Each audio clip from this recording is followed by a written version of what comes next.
She paused, and somewhere in the marsh, a bullfrog bellowed, "I meant, why can't we go there?"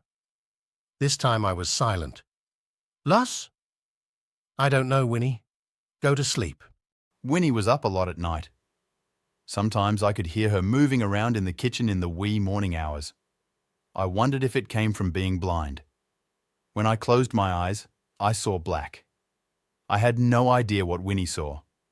I was about to ask her when her voice hissed up at me again. "I know you've talked to Aunt Beth." "No, I haven't." My tone was a little bitter, and she heard it. I'd asked Aunt Beth about the cities lots of times. She always made some stupid answer about the importance of getting your hands dirty and really living, and how cities weren't good for that sort of thing.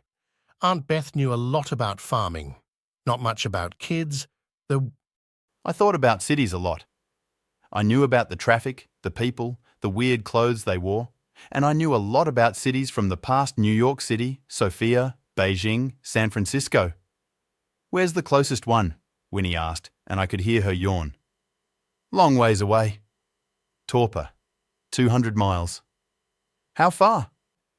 She didn't need to know, but I told her anyway. 400 miles, round trip.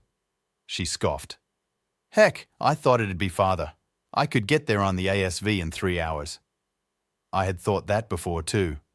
The whole bed creaked and bounced as she rolled over. "How do you know this stuff?"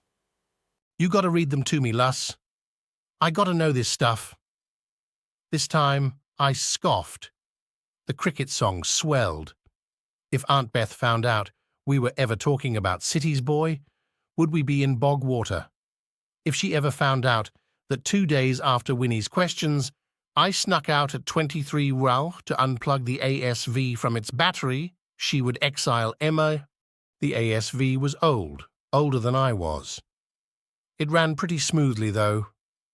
You couldn't get much height out of it anymore, but it was still real fast. My brother Ethan had installed a GPS thing in it and called it Sal. The name stuck. The marsh grass flattened as I tore over the fields, and in the bog places the water rippled underneath. The night was pitch black.